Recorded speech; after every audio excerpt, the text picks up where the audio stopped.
Hello प्यारे बच्चों, स्वागत है आज के इस नई वीडियो में। तो प्यारे बच्चों, अगर आप भी बिहार बोर्ड मैट्रिक परीक्षा 2025 में देने वाले हैं तो आज हम क्लास 10 साइंस का क्वेश्चन बैंक का सलूशन करवाने जा रहे हैं। तो प्यारे बच्चों, बने रहिएगा वीडियो में लास्ट तक। पिछले वीडियो में हमसे प्यारे बच्चों 15 तक करवा दिए थे, तो चलिए आगे करते हैं। तो प्यारे बच्चों, आपका 16 नंबर क्वेश्चन है कि सल्फर के संयोजी सेल में इलेक्ट्रॉन की संख्या है। तो प्यारे बच्चों, सल्फर का जो परमाणु संख्या होता है वो 16 होता है। देख लीजिए यहाँ पे लिखे हुए हैं 16। तो यानी 2 और 8 10, लास्ट ऑर्बिट में कितना इलेक्ट्रॉन है? 6 इलेक्ट्रॉन है। तो इसका उत्तर हो जाएगा डी यानी 6। दूसरा नंबर क्वेश्चन है आपका कि निम्नलिखित तत्वों में से किसकी आयतन ऊर्जा अधिकतम है। तो प्यारे बच्चों, ये देखिए 17 नंबर देखिए, फ्लोरीन होता है, इसका परमाणु संख्या क्या होता है? कम होता है। जैसे जैसे इसका परमाणु भार बढ़ते जाता है इसका, वैसे वैसे इसका परमाणु ऊर्जा क्या होता है? कम होते जाता है बच्चों। तो सबसे ज्यादा किसका होगा परमाणु ऊर्जा? फ्लोरीन का। उसके बाद किसका होगा? फ्लोरीन का। उसके बाद ब्रोमीन का। उसके बाद आयोडीन का होगा। तो प्यारे बच्चों, इसका उत्तर हो जाएगा फ्लोरीन। किधर गया? बी। 17 का हो जाएगा फ्लोरीन यानी बी। आपका 18 नंबर क्वेश्चन है कि आवर्त सारणी के प्रथम आवर्त में तत्वों की संख्या है। तो प्यारे बच्चों, आवर्त सारणी में प्रथम आवर्त के तत्वों की संख्या जो होती है वो 2 होती है। इसका उत्तर हो जाएगा ए। 19 नंबर क्वेश्चन है कि निम्नलिखित में से किससे इलेक्ट्रॉन को बाहर निकालना सबसे आसान है। तो प्यारे बच्चों, आपका 4 ऑप्शन दिया हुआ है, M, M plus, M2 plus, M3 plus. तो देखिए 19 नंबर क्वेश्चन है। तो प्यारे बच्चों, ये देखिए आपका 4 गो सेल है, के, एल, एम, आई, एन। तो प्यारे जैसे जैसे बढ़ते जाएगा इसका दूरी क्या होगा? दूरी ज्यादा होगा तो क्या होगा? आकर्षण कम लगेगा। तो जैसे ये देखिए,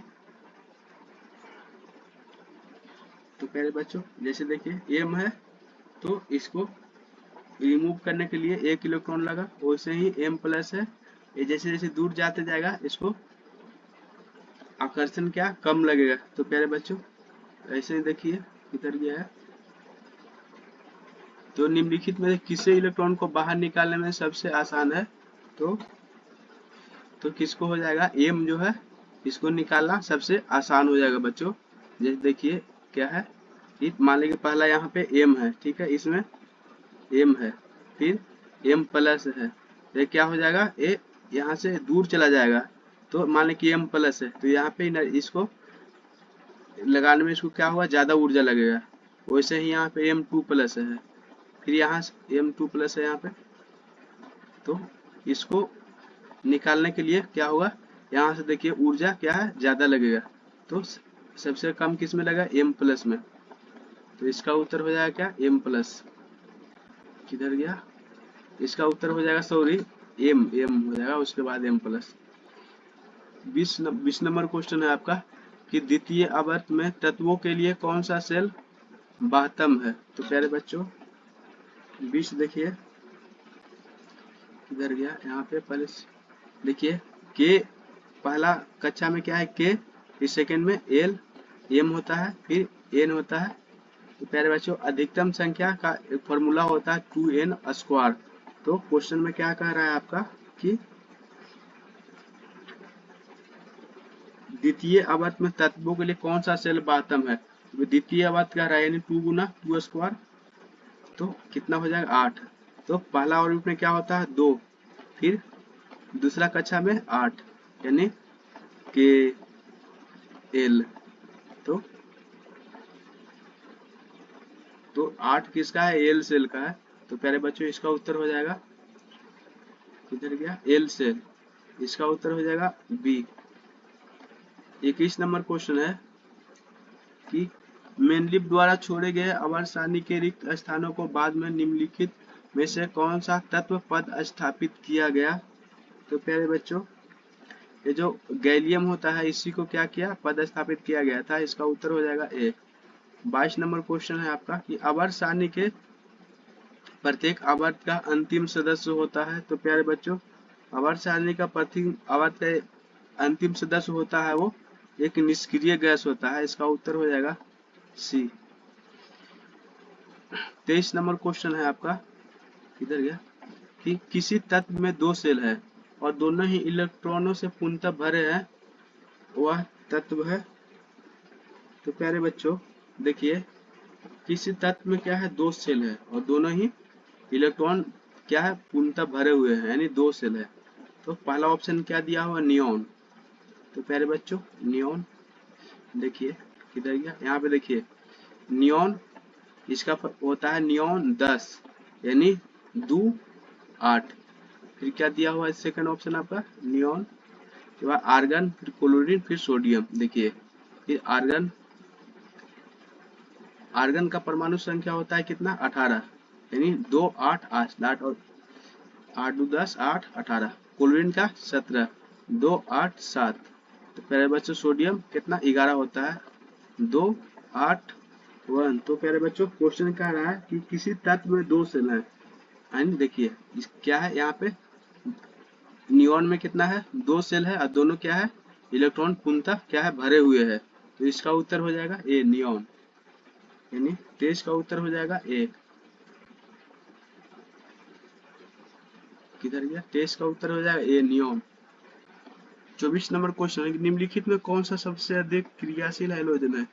तो प्यारे बच्चों सबसे अधिक क्रियाशील हैलोजन होता है वो होता है ये फ्लोरीन होता है, उसके बाद क्लोरीन, फिर ब्रोमीन, आयोडीन होता है। जैसे जैसे जैसे ये फ्लोरीन है, जैसे जैसे नीचे जाता है वैसे वैसे इसका क्रियाशील क्या होता है, घटते चला जाता है। तो सबसे अधिक किसका होगा, फ्लोरीन का होगा। इसका उत्तर हो जाएगा ये। 25 नंबर क्वेश्चन है आपका कि निम्नलिखित में कौन सा तत्व आसानी से इलेक्ट्रॉन को त्याग नहीं कर सकता है। तो प्यारे बच्चों ये देखिए, ये जो फ्लोरीन है ये जो आसानी से त्याग नहीं कर सकता है, इसका उत्तर हो जाएगा बी। बाकी सोडियम है तो Na+ होता है, Mg है Mg2+, ये सब है Fe2। तो ये सब क्या आसानी से त्याग कर सकता है, लेकिन फ्लोरीन जो है यह आसानी से त्याग नहीं कर सकता है, इसका उत्तर हो जाएगा बी। तो प्यारे बच्चों इन सब क्वेश्चन को आप याद कर लीजिएगा, बेटर होगा आपके एग्जाम के लिए, ये सब आपके एग्जाम में आ सकता है। तो प्यारे बच्चों चलिए आगे आपका क्वेश्चन है कि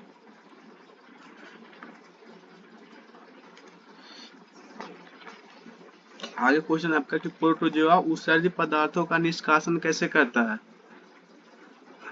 तो प्यारे बच्चों ये देखिए ये कब 2021 में पूछा हुआ है, तो हम आपको प्रीवियस ईयर का सब साइंस का क्वेश्चन करवा रहे हैं, सब याद कर लीजिएगा, ये सब आ सकता है आपके एग्जाम में।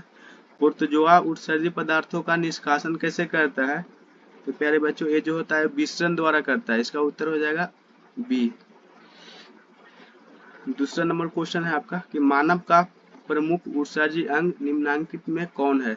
तो प्यारे बच्चों ये जो मानव का प्रमुख जो उत्सर्जी अंग होता है वो ब्रिक होता है, इसका उत्तर हो जाएगा ए। तीसरा नंबर क्वेश्चन है आपका कि सजीव जीवधारियों द्वारा किस प्रकार की नाइट्रोजन पदार्थ यानी कचरा का उत्सर्जन होता है। तो प्यारे बच्चों ये जो होता है अमोनिया के द्वारा भी होता है, यूरिक अम्ल के भी द्वारा होता है, यूरिया के भी द्वारा होता है। सब ये सब जो क्या है, सब कचरा है, यूरिया है, जैसे हम पेशाब करते हैं यही सब है, यूरिक अम्ल है सब। तो ये इसका उत्तर हो जाएगा डी। चौथा नंबर क्वेश्चन है आपका कि पौधे में उत्सर्जी पदार्थ है। तो प्यारे बच्चों तो पौधों में उत्सर्जी पदार्थ होता है, वो गोंद भी क्या है, यह उत्सर्जी पदार्थ है पौधों का। टैनिन भी क्या है, ये भी एक उत्सर्जी पदार्थ है। रेजिन क्या है, यह भी एक उत्सर्जी पदार्थ है। तो इसका उत्तर हो जाएगा इनमें सभी, इसका उत्तर हो जाएगा डी। पांचवा नंबर क्वेश्चन है आपका कि मनुष्य में ब्रिक निम्न में से किससे संबंधित है। तो प्यारे बच्चों ये जो ब्रिक होता है वह उत्सर्जी अंग होता है, यानी उत्सर्जन से संबंधित है, इसका उत्तर हो जाएगा डी। छठा नंबर क्वेश्चन है आपका कि निम्न में से कौन ब्रिक की रचनात्मक एवं क्रियात्मक इकाई है। तो प्यारे बच्चों ब्रिक की रचनात्मक एवं क्रियात्मक इकाई जो होता है वो नेफ्रॉन को कहते हैं, इसका उत्तर हो जाएगा बी। आपने पढ़ा भी होगा कि ब्रिक की रचनात्मक एवं क्रियात्मक इकाई को नेफ्रॉन कहते हैं, तो इसका उत्तर हो जाएगा बी। सातवां नंबर क्वेश्चन है आपका कि निम्न में से कौन सा उत्सर्जी अंग है। तो प्यारे बच्चों अभी आपको पढ़े थे कि ब्रिक जो होता है वो उत्सर्जी अंग है, तो इसका उत्तर क्या हो जाएगा? ए, ब्रिक। 8वां नंबर क्वेश्चन है आपका कि मानव में डायलिसिस थैली है। तो प्यारे बच्चों, ये जो मानव में डायलिसिस थैली होता है वो नेफ्रॉन होता है, इसका उत्तर हो जाएगा ए। 9 नंबर क्वेश्चन है कि मनुष्य में ब्रिक एक तंत्र का भाग है जो संबंधित है। तो प्यारे बच्चों, ये जो ब्रिक है वो उत्सर्जन अंग से संबंधित है, इसका उत्तर हो जाएगा सी। 10वां नंबर क्वेश्चन है आपका कि कृत्रिम वृक्क किन अपशिष्ट उत्पादों को रुधिर में अपवहन द्वारा पृथक करता है। तो प्यारे बच्चों, ये जो होता है वो नाइट्रोजन द्वारा पृथक करता है, इसका उत्तर हो जाएगा ए। 11 नंबर क्वेश्चन है कि मानव गुर्दे का आकार होता है। तो प्यारे बच्चों, ये जो मानव गुर्दे का आकार होता है वो सेम बीज के आकार का होता है, इसका उत्तर हो जाएगा सी। 12 नंबर क्वेश्चन है आपका कि निम्न में से कौन हेटेरोक्राइन ग्रंथि है। तो प्यारे बच्चों, ये जो वृषण होता है वो हेटेरोक्राइन ग्रंथि होता है, तो इसका उत्तर हो जाएगा वृषण यानी सी। 13 नंबर क्वेश्चन है आपका कि मानव मूत्र में यूरिया का प्रतिशत मात्र होती है। तो प्यारे बच्चों, ये जो मानव मूत्र में यूरिया का प्रतिशत 2% के बराबर होता है, इसका उत्तर हो जाएगा सी। तो प्यारे बच्चों, अगर इसी तरह का वीडियो चाहिए तो हमारे चैनल को लाइक कीजिए, सब्सक्राइब कीजिए। अगर ना पसंद आए तो चैनल को डिसलाइक कीजिए। Thank you.